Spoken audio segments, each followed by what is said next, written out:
Hey Eurovision fans, it's Tom coming to you from Shanghai, back for another Eurovision reaction video. Tonight I'm going to be reacting to the results of Benidorm Fest, that's Spain's national final. I'm going to talk about the winner and second place and how I think this could do in Eurovision. So, let's geeky.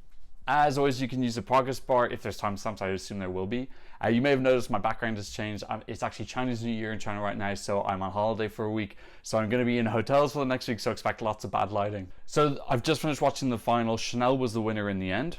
Rigoberta Bandini was second and Tanxugueiras were third. So first of all, let's talk about Chanel. If you saw my original reaction to the studio version, I wasn't really feeling it at the time, but this really came for life. If you saw my semi-final one reaction, you saw this was my biggest grower, absolutely electrifying performance, and it kind of became my number one to win out of the whole competition after the first semi-final.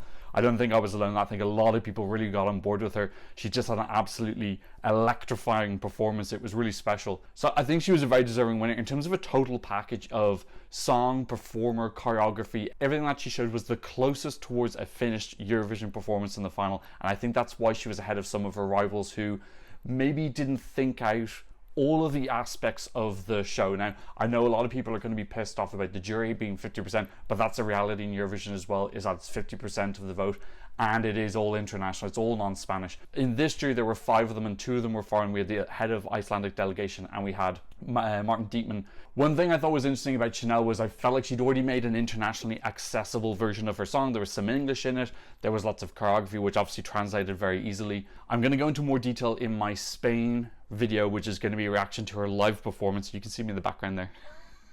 I'm doing a mini squat because this platform's too small, which I'm going to have all my suggestions on what I think she needs to change to make this a successful song at Eurovision, because I don't think it's fully there, that there's a couple of things that she needs to tweak. But overall, I'm really happy with her. She's an amazing performer. I think she's going to represent Spain in a really great way.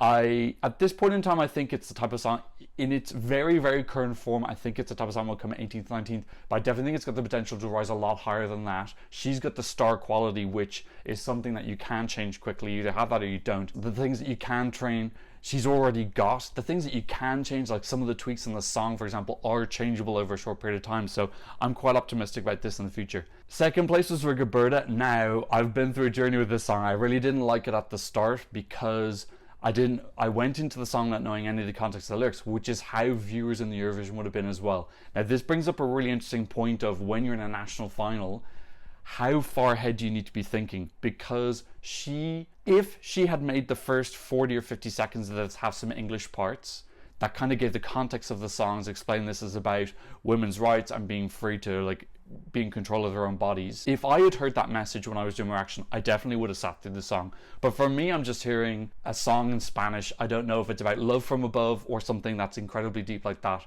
Rigoberta came second with the international jury. If she'd come first, she would have drawn with Chanel, and I presume that she would have won because she would have had the public vote.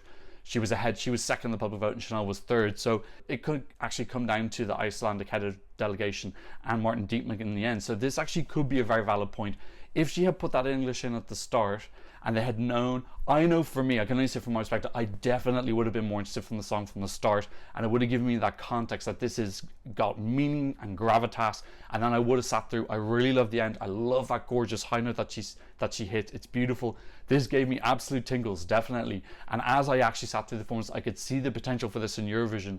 It has that kind of depth behind it that Mercy had as well, but Mercy had a more accessible beat right from the start, so even if you didn't know the meaning of the song, you could get in with the melody quite easily. Whereas this one at the start, it starts very slow, it's a bit dreamy and electro, it's not particularly grabbing, and then on top of it, she's standing on the stage, she's wearing the veil, which I understand now is a religious iconography, but if you don't know the context, you can have a Eurovision song that needs this big long explanation before it starts. That just doesn't work. People aren't interested enough. You have to push the meaning into their face and make it super clear. Look, this is speculation. For all I know, Martin Dietmann and Icelandic already gave this 12. So this is rampant speculation. The results, the breakdown of the individual results isn't even out yet. The other interesting thing is the people who came third, Tanxugueiras, actually kind of also screwed over Roberta because they won the public vote, and if Roberta had won the public vote, again we would have had a draw at the top with Chanel, and I think that Rigoberta wouldn't have gone through. So this was massive drama in the show. And another point I gotta make is that I just absolutely love Benidorm Fest this year. I think this is a brilliant addition to our calendar. It's been signed for 3 more years. It's been signed for 3 years, so I think maybe that means we're getting at least 2 more years. I really hope this grows. It was really great show. I know that I'm watching a good national final when it gets to the end of the results, and I've got my hands over my face and I'm looking through my fingers at the last results. That is a sign that I care about the acts. The suspense has been brought up, the show has been well produced. The whole thing was really, really great. It had its own little personality. I love that all the artists had their own little box icons. The whole thing was just really done. I'm so looking forward to this already next year. It's just brilliant. I'm really, really happy that Spain has made a big change. So Tanxugueiras won the popular vote. For me personally, I feel that is largely a regional kind of patriotism, chauvinism thing, because I just didn't feel that performance. I thought you saw my reaction in the studio version, I thought it was very interesting. I just thought the performance was just too flat. Not enough happened. It wasn't interesting enough. That chorus is very linear, and you can see how Chanel had a linear chorus, but she filled in the gaps for you. Whereas Tanxugueiras, I was just kind of sitting there through a lot of las. It just didn't hit it for me. I really do think that this did better because definitely this had fans, but I think it relied a lot on the kind of Galician vote. We see this a lot. I remember in C'est vous qui décidez last year, we had the Tahitian song that did really, really well, even though it was absolutely dull, just because you had this very precise targeted demographic and you just get all of them going for this very precise demographic, and because you can kind of rile them up all together, it kind of splays your numbers a little bit. Fourth place was Raiden. Again, I really enjoyed the performance.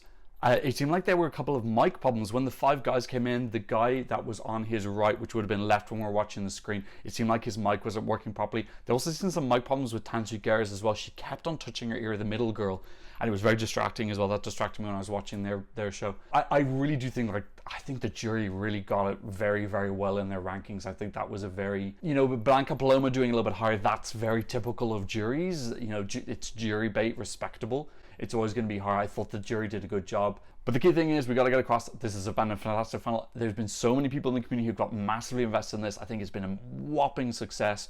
This is really, really great news for Spain in the future. I think that we can't just say that they have to get a good result the first year. It's going to be something that they're working on. But I think that this is a really great start for them to build on. I think that they are eventually going to get better and better up the table, because they've got a new, fresh perspective on how to pick their song, and it's really great. So that's what I thought about the Benidorm Fest 2022 final. Please let me know what you think in the comment section down below. I am going to do a reaction to Chanel's live performance, which will be my Spain video, so keep an eye out for that. And thanks so much for watching. I'll see you in another Eurovision reaction very, very soon. Goodbye.